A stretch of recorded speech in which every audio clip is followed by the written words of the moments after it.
Inshuti bakunze Mars TV nkuko nabwenda cyari Ruvungi ahangaha niwe yatata yari yuzuye n'abarundi niho drone yaraje irashwanyuza dore n'ibitorye by'amasasu uri kukibona dore nguyu umurambo wo murundi aho yapfiriye tugende vavo inshuti bakunze Mars TV ahangaha turi ni muri sate ya Ruvungi twaje hano kugira ngo turebe ese abaturage bameze bate nyuma yo kuba ubuyobozi bumaze kuhakora meeting. Mbere yacu hari igifaru, iki ni igifaru ndi inyuma, yacyo. Uri kukibona? Yego nakibonye. Ibi ni ibitori by'ibisasu ewana. Aha iyo yatata baje bagashwanyuza neza. Iki? Jamo birebe by'ibisasu byase. Aya nawe ujyamo tusangamo grenade kagushwanyaguza. Oya garuka sha mwana.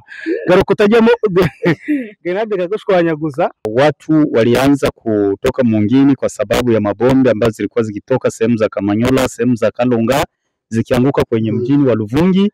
Kuva kwa kabiri intambara iri kuba za Kamanyola hano za Ruvungi za Rubarika n'ahandi kugeza iyi saha babonye basa n'abafite agatekano ho gakeya ariko aracyakomeje ndelea. Maisha ambayo tulikuwa tunaishi nayo wakati ya FARDC ilikuwa ni maisha ya kusumbuka. Ni maisha ya kusumbuka. Yaani soda kukuwa naheshimia maisha ya raia. Benki alikuwa anajua kama tumikia banani. Maisha kutusumbua kutoka hapa mpaka wavyo tutakutana karibuni bariani 16. Bahengaga bakamburwa, bakomborora bakamburwa, bacuruza bakamburwa, wagenda yana utufaranga twawe ku mufuka bakatukwaka, bakagusanga mu nzu bakakwiba buri kimwe. Ariko noneho nabo biteze ngira ngo urabona ko ari ndende twabajije biteze cyane impinduka. Ahangaha ni ku biro bya polisi Ruvungi naho turahageze. Rero dore bira ni ibishimbo baryaga batekaga hirya hari za kawunga niho babaga. Dore cya kibaye cya Rugombo mu Burundi naho hakurya niho barasiraga. Umva we motari aha ni pine ryagira gifaru rizajya rica nawe ajya bari ucisha pine rya moto yawe.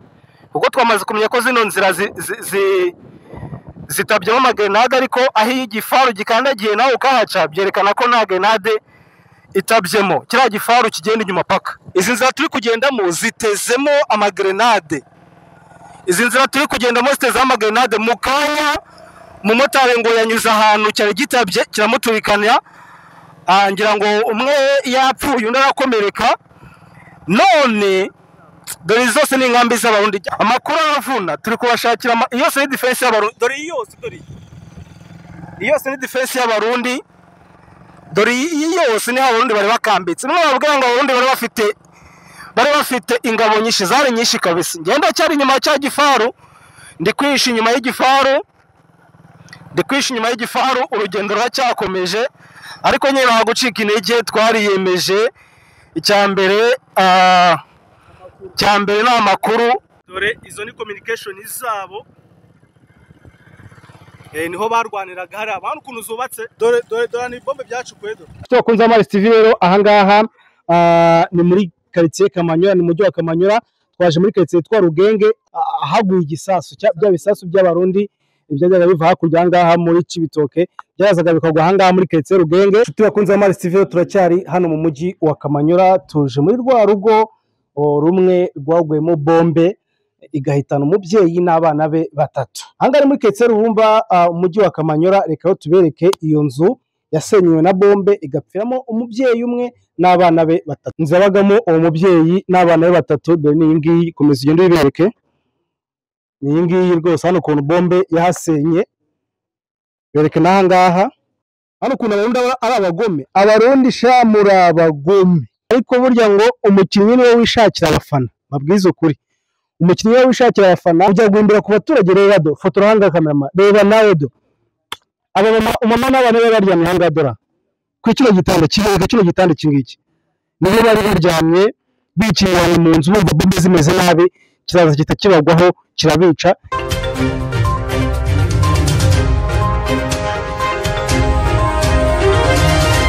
Kwenye kuba ikaze inshuti bakunze ba Mars TV. Ahangaha turi ni ku mupaka wa Kamanyola n'uri muri DRC. Aha niho Kamanyola igabanira na Gatogota. Ubu tugiye kwinjira muri Gatogota muri rwa rugendo nababwiye rwerekeza Ruvungi. Ubu tugiye kubashakira amakuru yizewe, amakuru atariho ibinyoma. Ndi kumwe na mugenzi wanjye, ni umutaramu, nawe araza kugenda atuganiriza, tugiye tumubaza ibintu byinshi cyane. Umuntu umenyereye aha ngaha, ni umuntu wavukiye aha ngaha, ni umuntu wahakoreye, mbega ni umutaramu nk'uko mbibabwiye. Rero nk'uko mwabibonye, iki ni ya stati ya Katogota, imwe ngo ni ya Mumbutu. Yego aho rero niho tuhagaze, ngira ngo muri kubibona, ngira umanure kamera ubone ko ariho ndi. So rero tugiye kumanuka twerekeza, tugiye kwinjira muri Katogota, tugende Rubarika, tugere Ruvungi na Bwegera. Hari n'umbwiye ngo nasange ushaka wahagera. Ibyo byose murabisobanukirwa. Turakira kuri 5/5. Kora subscribe, nakubwiye ngo udakora subscribe hari igihe kizagera ukazajya utabasha kureba amakuru yacu. Amakuru yacu azajya arebwa n'umuntu wakoze sabone gusa. Nawe rero kora sabone, ibintu bigishoboka. Natwe turahanga nk'aba agent bagomba kuzajya baguha amakuru yizewe atariho ibinyoma. Ahanga tugeze ni Katogota, noneho tugiye kugera imbere mu gasantere. Ndi kumwe n'umuntu uhazi, reka tangira tubwire. Ahanga turi namagana he? Ahanga turi mu igabaniro rya Gatogota na Rubarika. Turi mu igabaniro rya Gatogota na Rubarika. Urabona uyu muhanda wa kaburimbo, ni umuhanda ujya Gatogota centre. Uyu muhanda ubona ahangaha witaka n'uruzamuko, wino ujya mu misozi, uyu nawo hasi ni umuhanda ujya ahantu bita Rubarika. Nkuko ubibona uyu hasi n'ujya Rubarika, uyu muhanda wo haruguru wa kaburimbo n'ujya Gatogota mu centre ukomeza Ruvungi. Ujya Gatogota mu centre, uyu muhanda wa hano ni umuhanda ujya Rubarika mu gasantere. Ese ngaho nguko rero Rubarika yarafashwe. Ibyo byo ni ibintu umaze kumenyera. Watubwira iki kuri Rubarika? Ubundi Rubarika mbere ko hafatwa habaga defense bande? Urabona Rubarika mbere ko habaga nkatwe twaba turi hano dukorera aha ngaha. Mbere wageraga hari Rubarika mu centre, ntabwo washoboraga kumenya mu by'ukuri umusirikare ninde utari umusirikare ninde, kuko ntabwo wahabonaga uniform y'igihugu nka FARDC. Wahasangaga ingabo zigiye zitandukanye. Hirya Rubarika mu centre hagana mu musozi wa Kanunga niho hano habaga kaya gisirikare ya FDLR itoreza aba FARDC ndetse n'abazarenda, ariho hano bakiriraga intwaro. Ariko muri iyi minsi ikintu cyo nakubwiraga na munyamakuru, muri iyi minsi hari ahantu hari amahoro rwose kabisa. Hari amahoro. Nahoze numva ngo abahungu bamanutse barafi no kugera za Uvira na hehe, ariko reka mbihera amakuru. Nahoze mbivuga kuva kare mukagira ngo ndi umupfumu cyangwa ndi biki. Uvira ejo kuwa kabiri muzumva kazogera ka notification cyangwa se bityo kabakera nibyarenza kuwa gatatu. Gusa ngewe inzogera mbahaye ni ejo rwose, ku munsi w'ejo Uvira dushobora kuvuga tuti abari barimo bahawe irindi cumbi, bafite ahandi bagiye gucumbikirwa. Intare za Sarambwe zikaba ziri gufata wa muyaga wo kuri Tanganyika. Ibyo byose rero ndacyari kumwe n'uwo mutaramu agenda dufasha kutwereka. Dore uyu muhanda batubwiye kujya mu gasantere ka Rubarika, uyu nguyu ugiye gukomeza Katogota mu gasantere ukomeza na za Ruvungi. Ni akazi turimo, twarabyiyemeje, igishaka kibe nyine ubwo nta kundi. Reka dukomeze tujya tubereka amakuru. Ahangaha ni ku rugabano rwa Rubarika na Katogota, imisozi ni ya Rubarika. Ahangaha tugiye kwerekeza ni Katogota. Iki ni ikibaya cyaki. Uko ukibona iki ni ikibaya cy'ahantu batworera, akohereka neza ifata kamera neza, n'ahantu bakorera amavuta kabisa dusanzwe tuzi nk'amamesa. Dusanzwe tuzi nk'amamesa. Iriya misozi mubona ni y'Uburundi, niho Umurundi yari yateretse iyo mbunda yari ari kurasa muri iyi minsi ahanganye na FDLR. Ya mbunda bagakwira minara, kuriya munara kabisa n'ahantu hari baba we. Iyo misozi muri kubibona, sinzi niba muri kubibona, zoominga ariko ugeze na zoominga ubereke. Iyi ni imisozi rwose y'Uburundi ya Cibitoke. Ngaho nguko reka dukomeze tujye tubereka, magira musobanukirwa buri kimwe cyose, wowe gusa nujye kuri Amaris TV.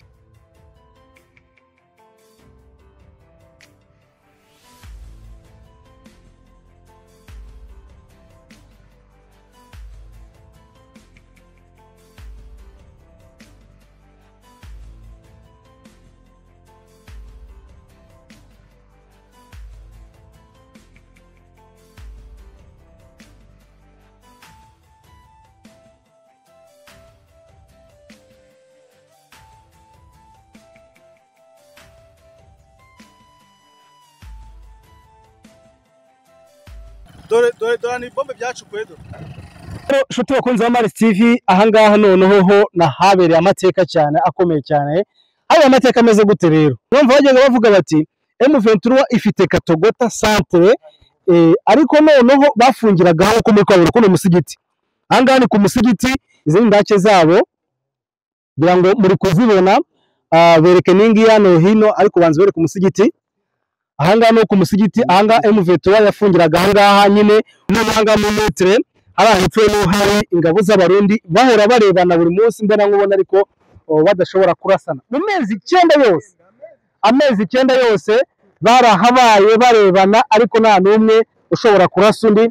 Imisozi ya hakurya mubona ubu uri kwerekeza za Mwenga, twe twakomeje kwisha inyuma kino gifaro. Umva we motari, aha ni pine ryagira gifaro rizajya rica nawe ajya bari ucisha ipine rya moto yawe, kuko twamaze kumenya ko zino nzira zitabyemo amagenade, ariko aho igifaro gikandagiye nawe ukahaca byerekana ko nta genade itabyemo, kiriya gifaro kigenda inyuma paka hariya. Rero niho mu Rugombo, niho defense y'abarundi yari iri, imwe yasharingaga mu Rwanda. Aha ni mu kibaya cya Rugombo.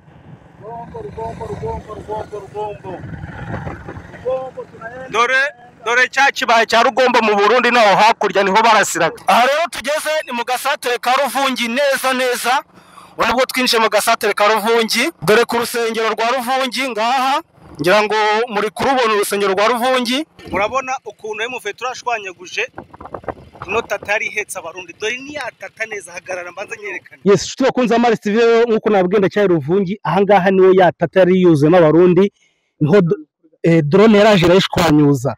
Drone yaraje irashwanyuza, dore n'ibitorye by'amasasu. Uri kukibona? Yego nakibonye. Ibi ni bitori by'ibisasu ewana. Aha iyo yatata baje bagashwanyuza neza. Iki? Jamo birebe by'ibisasu byase. Aya nawe jamo tusanga mu grenade kagushwanyaguza. Aya garuka sha mwana. Garuka utajyamo grenade kagushwanyaguza.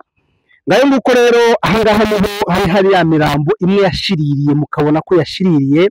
Na hanga M23 yaje irabarasira, ni drone yaraje iraza ngo kwa inota yose itishwanyuka. Abasirikare bari barimo inota yose yuzuye, abasirikare bose bahise bashya. Biba byose ni ibintu by'ibombe. Oyasha wijyayo wenda yego aya mane jirere usicheze na moto papa. Ahangaha barimo ibiboro bitaraturika ku buryo uramutse ugikandagiyeho cyahita kiguturikana. Ni ibibombe byane bikompora. Rero dore kira ni gikompora, byose ni ibikompora byahise bishya. Hatari kabisa, ni hatari. Ahangaha nuko byagenze nyine, murabyiboneye ahangaha rwose nuko byagenze. Ahangaha ni ku biro bya polisi Ruvungi, naho turahageze. Rero dore bira ni ibishyimbo baryaga batekaga, hirya hari za kawunga, niho babaga bateka buri munsi. None baragiye barahambuwe. Ahangaha ni kuri station, ira ni station nayo ongira ngo yaguyeho, bayikubisemo bombe itisha. Dore kira ni kimodoka cyatwaraga essence, ngira ngo muri kugenda muyibona. Nshuti bakunze Amara TV, rero twageze mu gasatere ka Ruvungi, ariko nta abaturage bakoze inama n'abayobozi, ngira ngo bahise basubira mu ngo zabo. Na n'inyoni itamba muri aka gasantere. Rero nta n'imodoka iri kugenda, nubwo turi inyuma y'igifaru twakomeje kukigenda inyuma paka, ariko kugaruka nabwo ndaza gushaka nk'indirandi kuza cyangwa se ndi konvoye nazamuka nayo. Ariko ndikona umuntu yagira amakoba, ariko ntabwo mfite kubera ko ndi inyuma zino ntare ndi kureba imbere yanjye. Ariko nyine umuntu ashobora kugira amakoba. Santere itarimo n'inyoni itamba. Aho hose barasahuye, aho hose uri kubona barasahuye, ngira ngo urakuhabona barasahuye baragenda. Uwo ni umunara wa Vodacom wo muri sante ya Ruvungi. Rero reka twirukane tugere hariya mu gasantere rwagati. Amaduka yose dore barayasahuye. Nshuti bakunze Amara TV, rero twacyane mu gasantere ka Ruvungi. Hano no tugize imana duhuye n'umwe mu bantu bahari neza gutya bahatuye. Reka tubanze tuve kuri moto tureba aho twicara tuganire nawe, agenda tubwira buri kimwe cyose. Ni Croix Rouge iri kugenda itwara imirambo y'abarundi wazalendo. Tuambie situation ikoaje hapa mjini Ruvungi? Sisi ni wanamemba ya kundi ya Msalaba Mwekundu. Sisi sio wafanya siasa. Sisi ni watu wa kusaidia wengine. Sisi ni kuangalia mahali pale magonjwa yanaweza katokea. Kama tulifika hapa, tulikuya angalia afya ya mwingine, kisha tunarudi vijijini mahali tunaketi hapo Kamanyola. Hapo Kamanyola. Je, kama mlishaviona situation mbalimbali hapa mjini Ruvungi, tuambie ni kazi ngumu ama ni kazi ya kidogo mnayofanya? Ama ni kazi ngumu? Ni kazi ngumu ama ni kazi ndogo? Ni kazi ngumu kwa kuwa kusafisha mwingine, kutosha yale ambao inatoa odera harufu mbaya, ni kazi ngumu sana. Oderi mbaya ya maiti. Ndio, hayo yote ni uchafu mwingine, mwili sio na uhai. Hiyo njoo tuko tunaangalia kwenye mji huu wa Ruvungi. Lakini sasa hivi mnakubali na usalama wenye hapa Ruvungi, ndio sababu mnatembea. Hatungelifanya kazi hapa bila usalama. Usalama huko Ruvungi. Asante sana. Tubakunze Mali TV ranga turi ni muri sate ya Ruvungi. Twaje hano kugira ngo turebe ese abaturage bameze bate nyuma yo kuba ubuyobozi bumaze kuhakora meeting. So nimekuja hapa lakini nakuwa na ogopaji, lakini mimi siwezi kuogopa kwa sababu Baisha niambia kwamba hapa kuna madubu, kuna intale za Salambwe, hari umutekano, ariko nyine bitewe n'ukuntu ushobora kugera hano ukabona umuntu w'umucaracara utangira kwose kavuga so rero hano nta kintu ngiye kuhakora usibye kubaha abaturage bakabibwirira ibyabereye hano, kuko nshobora kubivuga mukagira ngo ndi kubabeshya. Mwagiye mubona inzira zose twanyuzemo, twagiye tubona amadefense y'abarundi, mwagiye mubona imirambo y'abarundi kiri mu nzira, ko wari ujingira mwayibonye, twayiganirije, iracyari gushaka n'uburyo cyo yasafisha uyu mujyi wose ahantu hose. So reka ngani n'abaturage mbabaze ese byifashe gute, ese ubuzima bwanga bumeze bite nyuma yaho M23 ihafashe. Paka sai hali namna gani? Tangu siku ya pili ndipo vita ilianza sehemu za Rubarika, sehemu za Kamanyola, Katogota vile vile, na watu walianza kutoka mwingine kwa sababu ya mabombe ambazo zilikuwa zikitoka sehemu za Kamanyola, sehemu za Kalunga zikianguka kwenye mjini wa Ruvungi. Kuva kwa kabiri intambara iri kuba za Kamanyola, hano za Ruvungi, za Rubarika n'ahandi, kugeza iyi saha babonye basa n'abafite agatekano ho gakeya, ariko aracyakomeje endelea, na watu walikufa mwingine, watu wengi mwingine hapa ndi hapa Ruvungi, ngo ahabwa abantu benshi cyane ntubirebe gutya, na hiyo ndio tusababisha watu kwanza kutoka nani mbele kutoka Yundu zinamkuta mtu Burundi, fasi zote sikusema bombe bora na sijui destination natoka wapi, na ili sababisha watu wote kwanza kutoka na kwenda. Watu wa civilian walikufa wengi sana ama ni wajeshi walikufa? Kuna wa civil zaidi njoo ninaweza sema wajeshi wa civil hari abasirikare bapfuye nubwo wenda batajya babona bagenda babakuraho bakabajyana bene wabo, ariko abenshi n'abasivile nacyo cyatumye baza gukora isuku mu mujyi kugira ngo bakuremo ya mirambo. Vraiment. Tendelee. Na sasa watu wote wako katika hali mbalimbali, wanasumbuka kule kupori. Leo linaweza saidia watu kurudia, ni wajue kwamba wandugu ambao wamekuja kuwaletea usalama au namna gani.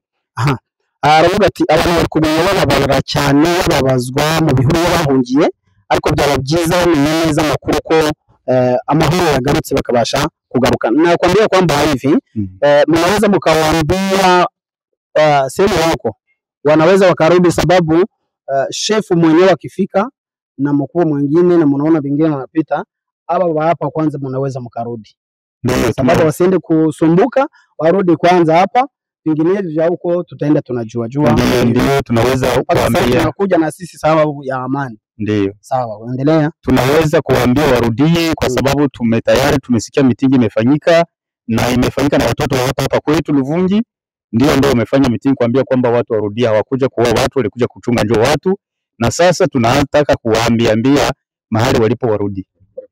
Baje mitingi yabaye cyangwa inama yabaye ije kubwira abaturage baha ngo babwire abandi no gutuma abasore n'urubyiruko bagenda kubwira abandi bagaruke mu mujyi ko ikibazo cy'intambara gisa n'icyarangiye aha muri iyi centre. Tuambie maisha alikuwaje mbele ya M23? Mbele vita ilikuwa hapa, kulikuwa namna gani? Maisha yalikuwa hapa, ilikuwa masumbuko hapa na hapa, malipo, kusukumana, kukokotana, watu kusingiziana uongo. Ni mbele ya M23, ni mbele M23. Period ya FARDC na wazalendo pamoja. Ndiyo. Alafu hamujajua M23 itaongoza je? Ndiyo. Ntabwo bari bamenya M23 kuzayobora kuko bari bamenyereye ubuzima bwa FARDC bubarusha bubacisha hirya hino, kubakubita, kubaka ibyabo, kubiba, kubasoresha ibidasoreka, ibiki byose. Mbega yari umubaro cyane, ahubwo bategereje cyane kumenya ibyiza M23 yaba ibazaniye, cyane cyane ko bumvaga amakuru yaza Kamanyora bakumva ari byiza. Sisi hapa Luvungi nafikiri yetu tu ni usalama tu. Hatuna kitu kingine ambacho tunahitaji kwa utawala wote ambao utatutawala hapa. Ikintu bifuza cyane cya mbere ni kugira ngo babone amahoro nk'aya bandi bose bafite aho M23 yagiye. Nakushukuru kwa kunipatia neno. Maisha ambayo tulikuwa tunaishi nayo wakati ya FARDC ilikuwa ni maisha ya kusumbuka. Maisha ya kusumbuka, yaani soda kukuwa naheshimia maisha ya raia. Donc alikuwa anajua kama tumikia banani. Maisha kutusumbua kutoka hapa mpaka vile tutakutana karibuni bariere 16. Na zile bariere kama uko na safiri inaishia mu njia juu ya mabariere ya basoda. Ndio masumbufu ya kwanza. Wari ufite ikibazo cyuko bari baruhijwe na FARDC cyane, bahengaga bakamburwa, bakomborora bakamburwa, bacuruza bakamburwa, wagenda yana udufaranga twawe ku mufuka bakatukwaka, bakagusanga mu nzu bakakwiba buri kimwe. ngo ariko noneho nabo biteze, ngira ngo urabona ko ari ndende twabajije, biteze cyane impinduka M23 ishobora kuba izanye muri ahangaha muri iyi centre cyangwa muri uyu mujyi, cyangwa se bateze icyo bagiye gukorerwa nicyo bishimiye. Gusa urabona ko abantu batari baza, ariko hari kujya haza umwe umwe. Ndiyo. Ejo bose bazaba barimo, umujyi uzaba wuzuye. Bisho ko n'igisirikare gitangaje ngo ejo bazaze baje kucyura abantu, ariyo nama yabaya. Mbona maduka yote alibomolewa? Nani ameshabomoa hayo maduka? Maduka sio shuhudia uongo. Wakati watu wote walikimbia mwingine ajili ya mabome na masasi, nyuma yetu hatueshuhudia kama ni hao wala hao ndio walibomoa. Ntabwo yahamya neza uwabashije gukingura cyangwa se kurusatagura aya maduka, ahubwo kubera kwirukanka hirya hino ashobora guhamya ngo nabajura cyangwa niba bishatse bitewe nuko bose bari bamaze guhunga ibyabo. Sasa unaweza tuambia eti situation ilikuwaje M23 ikikuja kukamata hapa? Tuambie hii story hiyo, eti vilikuwaje, vilikuwa vita ya hatari ama vilikuwa vita mdogo? Tuambie hiyo image, hiyo foto. Ntabwo bashobora kuvuga ngo iyo ntambara ni ntoya bayimo amasasu n'amabombe. Vuga abaturage icyo bakoze ni uguhunga bakiruka. Ahubwo hari kujya hagaruka umwe umwe. Nataka tulishi hapa njoo mara kwanza tulisikia zile bomu kubwa kubwa. Ubuzima bwabo n'abishisha amabombe yabaye. Kwa tulianza toka kabisa mwingine. Ndio tulikuwa bado tuyasikia vile vifaru vizito kama na hivi. Kuva babaho nubwo bwa mbere bumvishe ibifaru nka biriya amasasu y'amabombe nkariya, nubwo bayumvishe kuva babaho muri uyu mujyi. Niyo ya mbere bumvishe mbega kwa kabiri. Ndio. Tunaweza tukawaambia hivi, tunarudilia pia murudie muende mkawaambie wenzenu au ndugu zetu mubafasilie waje mwingine, sababu hapa ni amani kwenye M23. Nadhani mnajua nyinyi wenyewe Kamanyola kuna amani. Ofisi iliyokuwa hii mabombe wanasukuma hivi, alafu hakuna shida huko. Sawa. Pako kilalo ya Ruvubu. Ruvubu. Akivuka pale unavuka Ruvubu unaingia Bwegera. Ava kwanza uende Bwegera unafika Kontonko. Kontonko kisha njoo nenda Bwegera. Ruvubu, Kontongo, Bwegera. Hii barabara hii naona hapa kwenye hii masanamu inaendelea wapi? Hii barabara inaenda tu juste mpaka Rusizi. Mpaka Rusizi. Kwenye nani frontier ya kwenda Burundi. Ni frontier ni kilalo. Balikuwa tanza jenga kilalo juu ya vita, kilalo tena akikujengewa juu. Hivi watu hawawezi kuvuka huko? Hawawezi kuvuka tena juu kilalo. Nabazaga uyu muhanda huva nahuja ongera nkabaza hari yabambwira ibice yabyumvishe, ariko baravuga ko uyu muhanda ubona uca kwa aya mafoto ari kujya i Burundi. Bari batangiye kubaka ikiraro kijya mu Burundi ariko ntibagikomeje, nta muntu ushobora kwambuka akomeze Burundi. Mbele ya vita, mbele ya M23 ikamata hapa, maisha yalikuwa namna gani? Mbele ya vita maisha yalikuwa msukumano juu kuanzia mwezi wa pili ya 2024 njo vita iliingia hapa mu Sud Kivu kuanzia Bukavu mpaka Kamanyola. Maisha ilikuwa ya msukumano, ulikuwa kitaka kwenda Uvira unakutana na mabariere mingi za wazalendo za FRDC. Njo maisha ilikuwa na ya msukumano tu, maisha ilikuwa condition ya nguvu sana. Kujisaidia tu mwenyewe. Urumva ni nk'aba abandi bose aravuga ngo mbere y'ubu buzima FARDC iriho hariho ikibazo cy'ubuzima bugoye, umuntu akikorera amafaranga yiwe yava hajya ibuvira akagaruka n'amafaranga yagiye gukorera atayacyuye bitewe no kugenda ahura n'amabariyeri bayamwaka ni asore nagire gute bikarinda bigera no mu mago nkahangaha. Tuambie ni maisha gani hapa, maisha ya kawaida watu wanaisha kwa kufanya nini? Eti ni uchuruzi wa biashara ama ni kulima? Kwamba mnaishi juu ya kulima au na uchuruzi? Maisha zaidi sana, maisha hapa ni uchuruzi na ulimaji na kilimo, manake ndio maisha hapa. Je, watu hapa wanakuwa na maisha mazuri ama ni maisha?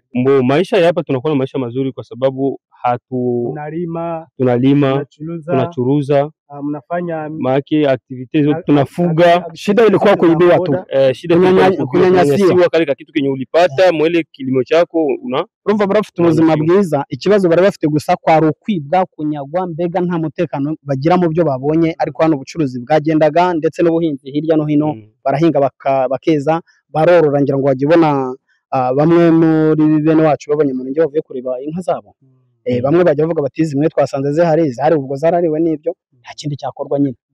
Gusa habonetse amahoro, waba uri ufite nk'icumi yakongera akazibona. Habonetse amahoro wacuruzaga amadolari 200 akaba afite zegeranye 100 yabyaza yandi.